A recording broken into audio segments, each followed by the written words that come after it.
मन की बात के इस स्पेशल कार्यक्रम में आज अमेरिका के राष्ट्रपति श्रीमान बराक ओबामा जी हमारे साथ हैं।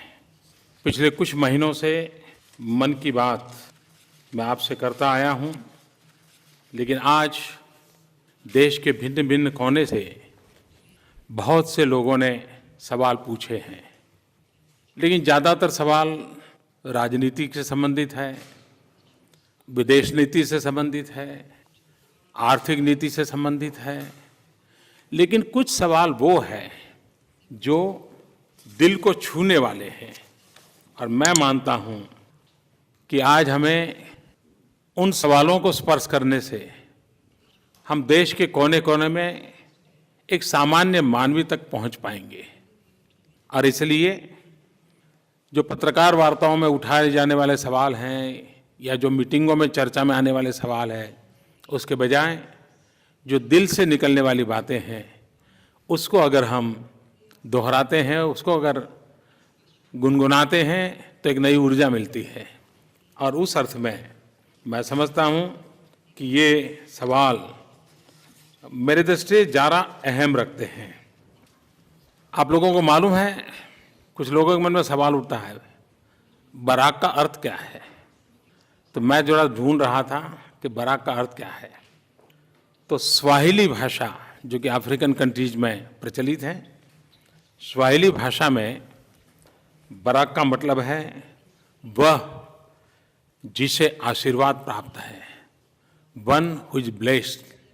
मैं समझता हूँ ये अपने आप में बराक के नाम के साथ एक बहुत बड़ा तोहफा भी उनके परिवार ने उनको दिया है। अफ्रीकन कंट्रीज उबंतु के प्राचीन विचार का अनुकरण करती आई है। यह विचार मानवता में एकजुटता का विचार है। और वो कहते हैं, I am because we are. मैं हूं क्योंकि हम है। मैं समझता हूं सदियों का भी अंतर है, सीमाओं का भी अंतर है, उसके बावजूद भी वही भाव जो भारत में हम कहते हैं वसुधैव कुटुंबकम, वही भाव दूर सुदूर अफ्रीका के जंगलों से भी उठते हैं। तो ये कितनी बड़ी विरासत हम मानव जात के पास हैं जो हमें जोड़ती है। जब हम महात्मा गांधी की चर्चा करते हैं तो हमें हेनरी थोरू की बात याद आती है, जिनसे महात्मा गांधी डिसोबीडियंस सीखे थे। और जब हम मार्टिन लूथर किंग की बात करते हैं या ओबामा की बात करते हैं तो उनके मुंह से भी महात्मा गांधी का आदरपूर्वक उल्लेख सुनने को मिलता है। यही बातें हैं जो विश्व को जोड़ती हैं। आज बराक ओबामा हमारे साथ हैं। मैं पहले उनसे रिक्वेस्ट करूंगा कि कुछ हमें बताएं।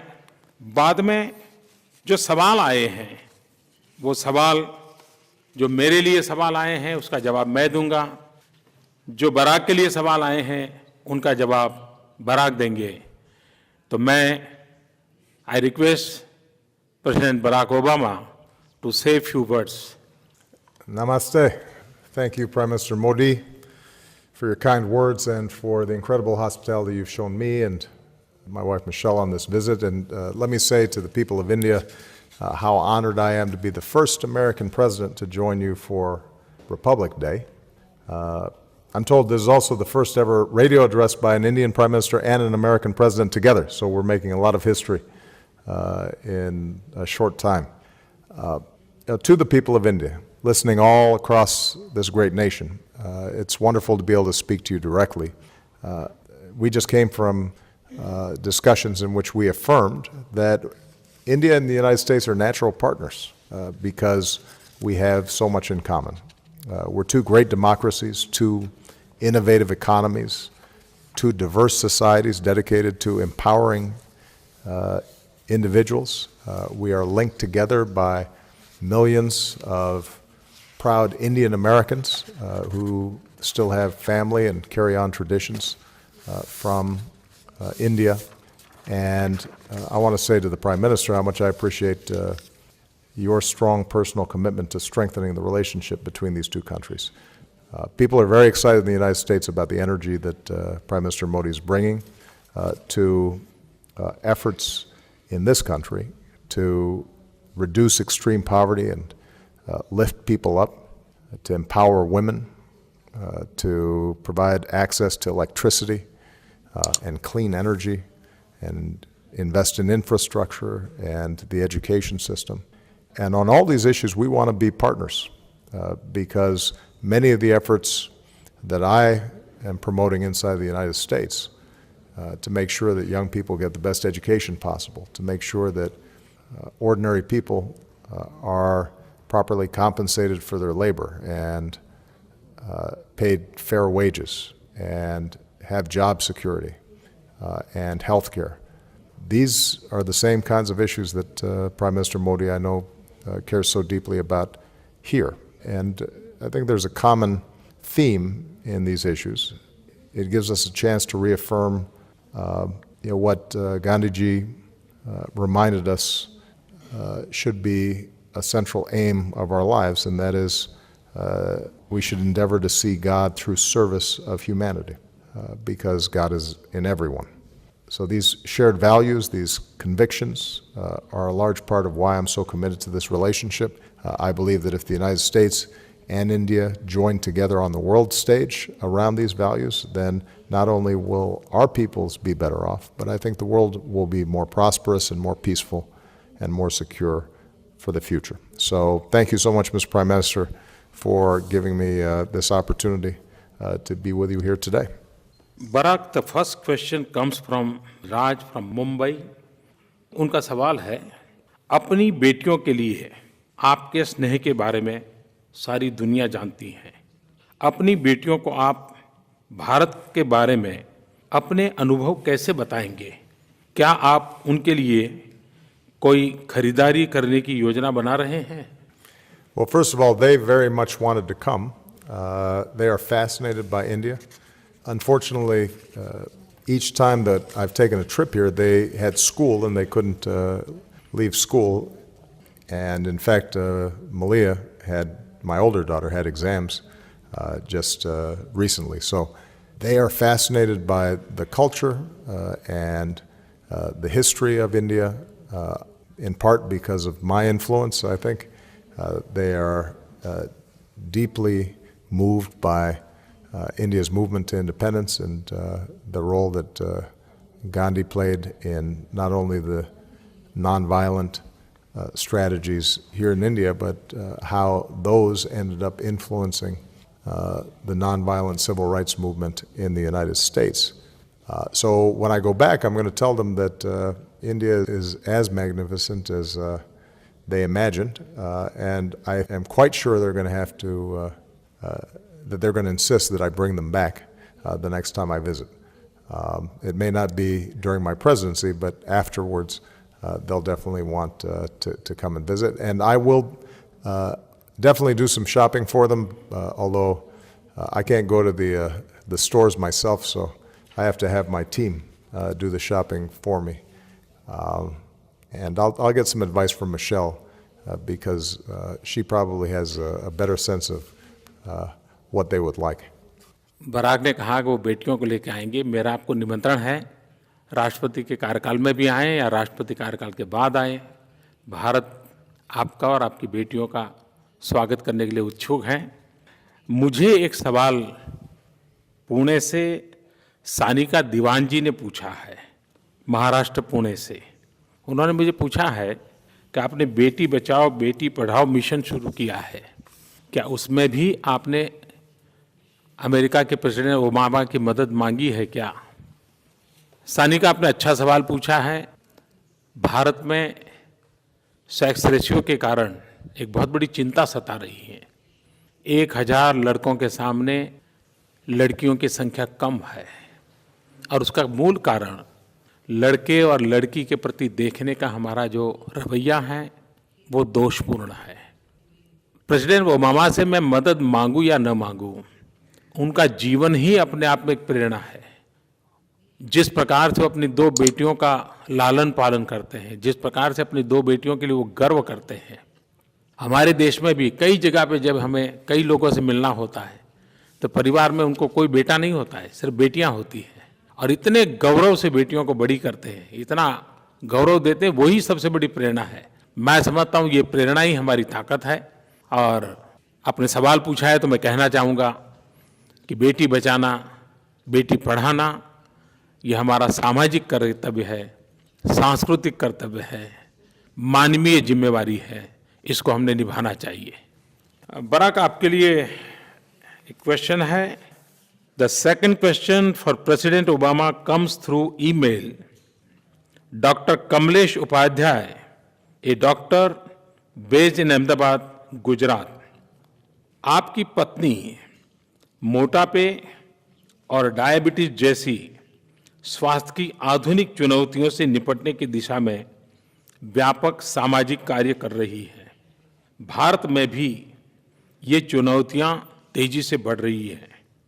क्या आप और फर्स्ट लेडी, आपका कार्यकाल राष्ट्रपति के नाते समाप्त होने के बाद इन चुनौतियों को निपटने के कार्य के लिए भारत आएंगे? जैसे बिल गेट्स और मिलिंडा गेट्स भारत में स्वच्छता को लेकर के काम कर रहे हैं, आप भी डायबिटीज और मोटापेपन के लिए काम करेंगे क्या? Well, we very much look forward to partnering with organizations and the government and non-governmental organizations here in India around broader public health issues, including the issue of obesity. I'm very proud of the work that Michelle has done on this issue. We're seeing a worldwide epidemic of obesity, in many cases starting at a very young age. Part of it has to do with the increase in processed foods, not naturally prepared. Part of it is the lack of activity for too many children. And once they're on this path, it can lead to a lifetime of health challenges. And so this is an issue that we'd like to work on internationally, including here in India. And it is part of a broader set of issues around global health that we need to address. The Prime Minister and I have discussed, for example, how we can do a better job in dealing with issues like pandemic and making sure that we have good alert systems so that if a disease like Ebola or a deadly flu virus or polio appears, that it's detected quickly and then treated quickly so that it doesn't spread. And the public health infrastructure around the world needs to be improved.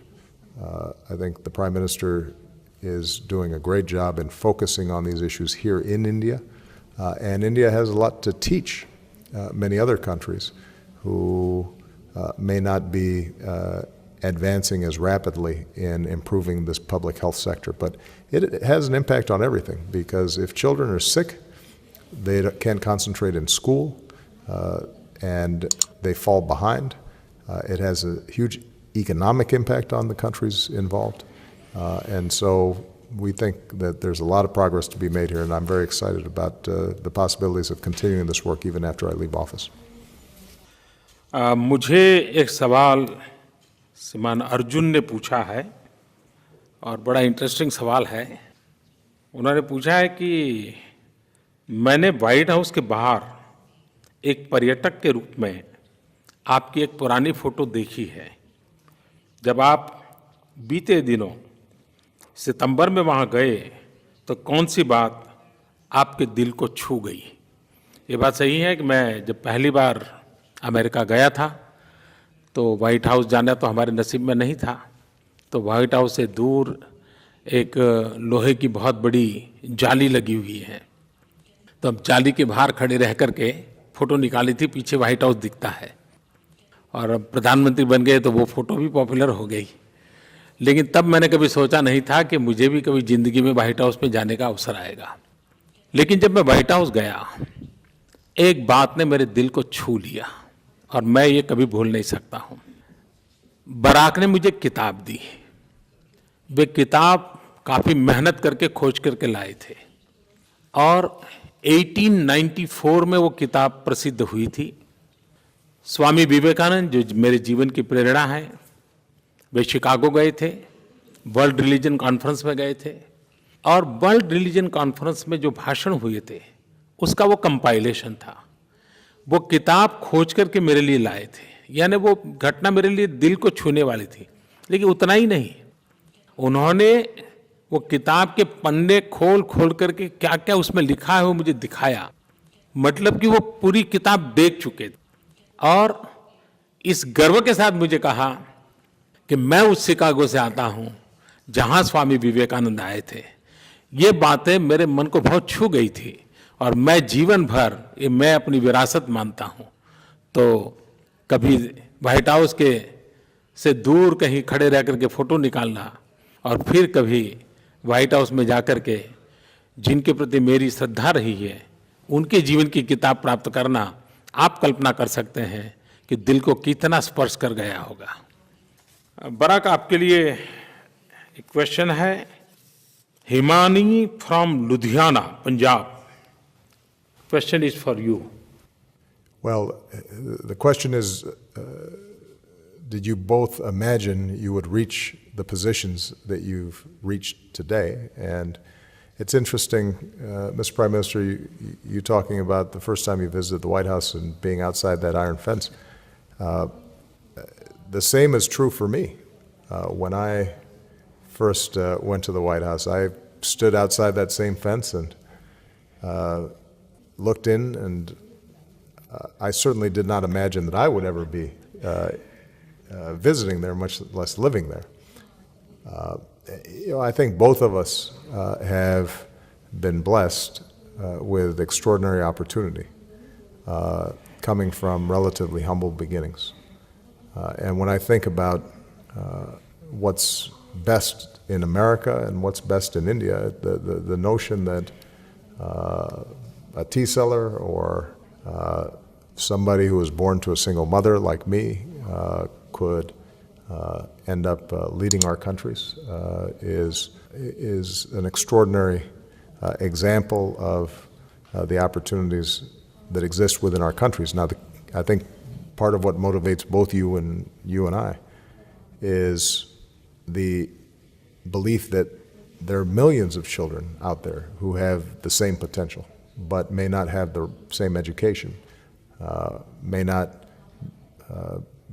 be getting exposed to opportunities in the same way. And so part of our job, part of government's job, is that young people who have talent and who have drive and are willing to work for it are able to succeed. And that's why emphasizing school, higher education, making sure that children are healthy, and making sure those opportunities are available to children of all backgrounds, girls and boys, people of all religious faiths and all races in the United States, is so important, because you never know who might be the next Prime Minister of India or who might be the next President of the United States. They might not always look the part right off the bat, and they might just surprise you if you give them a chance. Thank you Barack. ये सवाल हिमानी लुधियाना पंजाब से मुझे भी पूछा है कि क्या आपने कभी इस पद पर पहुंचेंगे, इसकी कल्पना की थी? जी नहीं, कभी कल्पना नहीं की थी, क्योंकि मैं तो जैसे बराक ने बताया बहुत ही सामान्य परिवार से आता हूं। लेकिन मैं बहुत लंबे अरसे से सबको ये कहता आया हूं कि कुछ भी बनने के सपने कभी मत देखो। अगर सपने देखने हैं तो कुछ करने के देखो। जब कुछ करते हैं तो संतोष भी मिलता है और नया करने की प्रेरणा भी मिलती है। सिर्फ बनने के सपने देखते हैं और नहीं बन पाते हैं तो सिवाय निराशा कुछ हाथ नहीं लगता है। और इसलिए मैंने जीवन में कभी कुछ भी बनने का सपना देखा नहीं था। आज भी कुछ बनने के सपने दिमाग में है ही नहीं, लेकिन कुछ करने के जरूर हैं। और भारत माता की सेवा करना, 125 करोड़ देशवासियों की सेवा करना, इससे बड़ा सपना क्या हो सकता है? वो ही करना है। मैं हिमानी का बहुत आभारी हूँ। एक क्वेश्चन है बराक के लिए from Om Prakash. Om Prakash is studying Sanskrit at JNU. He belongs to Jhunjhunu, Rajasthan. Om Prakash is a convener of Special Center for Sanskrit Studies in JNU. Well, this is a very interesting question. His question is, the youth of the new generation is a global citizen. He's not limited by time or boundaries. In such a situation, what should be the approach by our leadership, governments, as well as societies at large? And I think this is a very important question. You know, when I look at this generation that's coming up, they're exposed to the world in ways that you and I could hardly imagine. They have the world at their fingertips, literally. They can, using their mobile phone, get information and images from all around the world. And that's extraordinarily powerful. And what that means, I think, is that governments and leaders cannot simply try to govern or rule by a top-down strategy, but rather have to reach out to people in an inclusive way and an open way and a transparent way, and engage in a dialogue with citizens about the direction of their country. And you know, one of the great things about India and the United States is we're both open societies, and we have confidence and faith that when citizens have information and there's a vigorous debate, that over time, even though sometimes democracy is frustrating, the best decisions and the most stable societies emerge, and the most prosperous societies emerge, and new ideas are constantly being exchanged. And technology today, I think, facilitates that not just within countries, but across countries. And so I have much greater faith in India and the United States, countries that are open information societies, in being able to succeed and thrive in this new information age, than closed societies that try to control the information that citizens receive. Because ultimately, that's no longer possible. Information will flow inevitably, one way or the other, and you know, we want to make sure that we're fostering a healthy debate and a good conversation between all peoples. जो सवाल Barack को पूछा गया है, ओम प्रकाश चाहते हैं कि मैं भी उस विषय में कुछ कहूं। बहुत ही अच्छा जवाब बराक ने दिया है, बड़ा इंस्पायरिंग है। मैं इतना ही कहूँगा कि एक ज़माने में खास करके कम्युनिस्ट विचारधारा से प्रेरित लोग थे, वे दुनिया में एक आह्वान करते थे और वो कहते थे, workers of the world unite, दुनिया के मजदूर एक हो जाओ। ऐसा एक नारा कई दशक तक चलता रहा था। मैं समझता हूँ आज की जो युवा की शक्ति है, आज की युवा की जो पहुँच है, इसको देखते हुए मैं यही कहूँगा कि यूथ यूनाइट द वर्ल्ड, युवकों दुनिया को एक करो। मैं समझता हूँ उनमें ये ताकत है और वे कर सकते हैं। अगला सवाल है सीए पिकाशु मुथा, ये मुंबई से पूछ रहे हैं और उन्होंने मुझे पूछा है, आप किस अमेरिकन नेता से इंस्पायर्ड है? वैसे जब छोटे थे तो कैनेडी की फ़ोटो दिखा करते थे हिंदुस्तान के अखबारों में, बड़ी इम्प्रेसिव थी उनकी पर्सनालिटी। लेकिन आपका सवाल है किसने इंस्पायर किया? मुझे बचपन में पढ़ने का शौक़ था और मुझे बेंजामिन फ्रैंकलिन का जीवन चरित्र पढ़ने का अवसर मिला था। 1700 साल की समय काल उनका, और वो अमेरिका के राष्ट्रपति नहीं थे, लेकिन वो जीवन चरित्र इतना प्रेरक है। एक व्यक्ति अपने जीवन को बदलने के लिए समझदारी पूर्वक कैसे प्रयास करता है, नींद ज़्यादा आती है तो नींद कम करने के तरीके क्या हो सकते हैं, ज़्यादा खाने का मन करता है तो कम खाने की तरफ जाना है तो कैसे जाना, काम करते करते अपने साथी लोग नाराज़ होते हैं, उनको लगता है कि देखो ये तो कुछ करते ही नहीं है, मिलते ही नहीं है, तो इस समस्या का समाधान कैसे करना। ऐसे ऐसे छोटे छोटे विषयों को उन्होंने अपने बायोग्राफी में लिखा है, और मैं तो हर एक को कहता हूँ कि हमने बेंजामिन फ्रैंकलिन के जीवन चरित्र को पढ़ना चाहिए। आज भी मुझे वो प्रेरक देता है। और बेंजामिन फ्रैंकलिन एक बहुआयामी व्यक्तित्व था उनका। वे राजनीतिज्ञ थे, वो राजनीतिक विचारक थे, वो सामाजिक कार्यकर्ता थे, वो कूटनीतिक थे, और बहुत सामान्य परिवार से आए थे। पढ़ाई भी पूरी नहीं हुई थी, लेकिन उन्होंने आज भी अमेरिका के जीवन पर अपने विचारों की छवि छोड़ी हुई है। मुझे उनका जीवन सचमुच में प्रेरक लगा है, और मैं आपसे भी कहूँगा, आप भी अगर उनका जीवन चरित्र पढ़ोगे, आपको अपने जीवन को ट्रांसफॉर्म करना है, तो उसमें से रास्ता दिखाते हैं, और बहुत छोटी छोटी बातों का सहारा लिया है। तो मैं मानता हूँ कि जितना मुझे प्रेरणा मिली है, आपको भी मिलेगी। एक क्वेश्चन है बराक के लिए, मोनिका भाटिया। मोनिका भाटिया ने बराक से सवाल पूछा है। Well, the question is, as leaders of two major economies, what inspires you and makes you smile after a bad day at work? And that's a very good question. I say sometimes that the only problems that come to my desk are the ones that nobody else solves.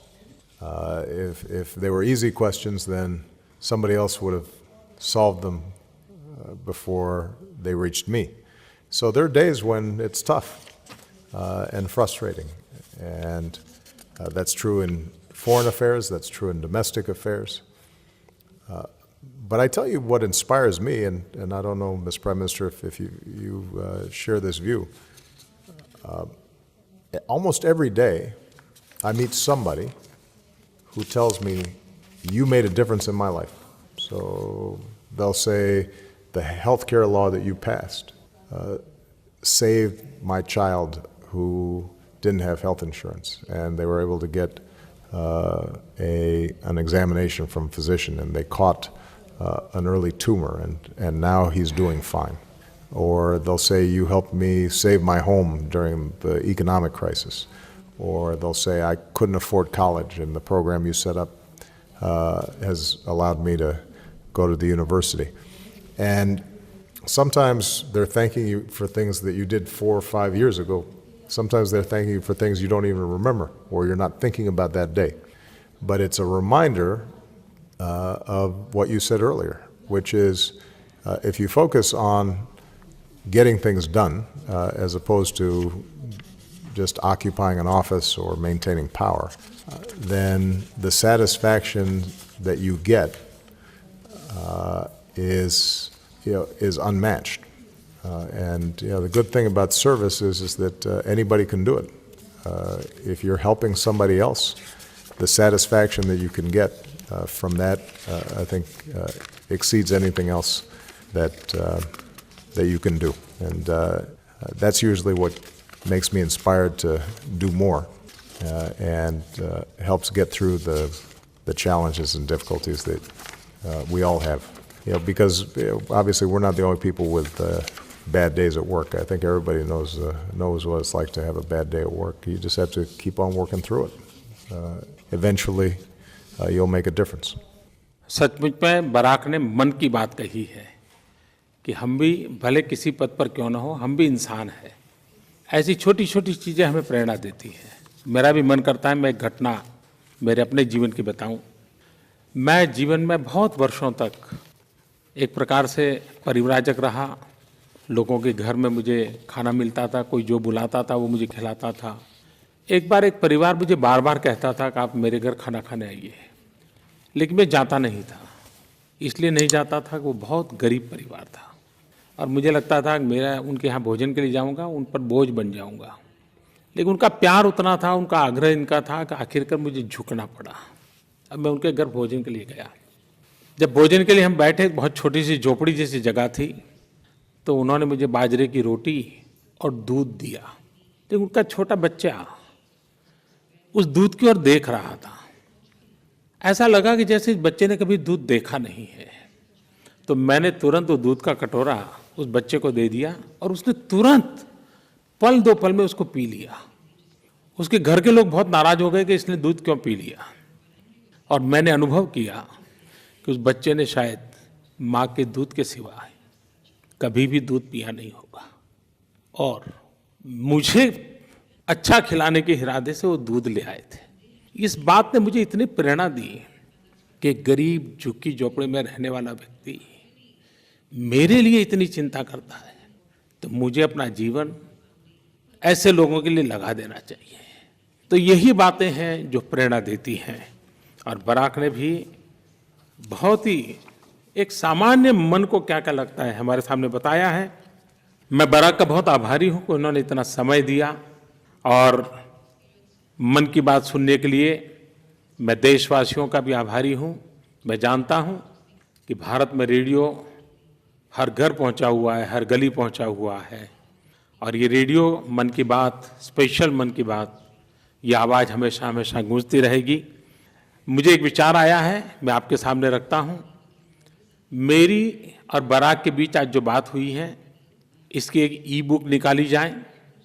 मैं चाहता हूं कि जो मन की बात को organise करते हैं ई बुक निकालें।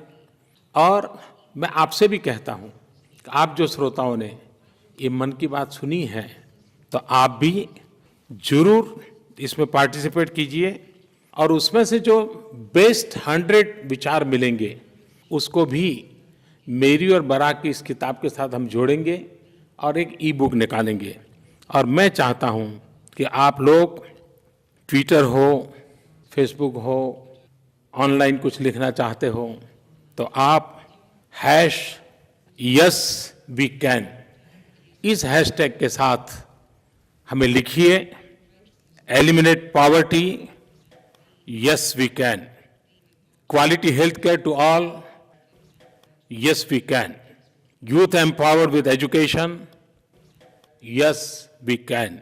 Jobs for all, yes we can. Global peace and progress, yes we can. मैं चाहता हूं कि इस टैगलाइन के साथ आप भी इस मन की बात सुनने के बाद अपने विचार, अपने अनुभव, अपनी भावना पहुंचाइए। उसमें से जो बेस्ट 100 होगी उसको हम सिलेक्ट करेंगे और मैंने और बराक ने जो बातें की हैं उसकी किताब में उसको भी जोड़ देंगे। और मैं मानता हूं सच में ये हम सबके मन की बात बन जाएगी। फिर एक बार बराक का बहुत बहुत आभार, आप सबका भी बहुत बहुत आभार। और 26 जनवरी के इस पावन पर्व पर बराक के यहाँ आना मेरे लिए गर्व की बात है, देश के लिए गर्व की बात है। बहुत बहुत धन्यवाद।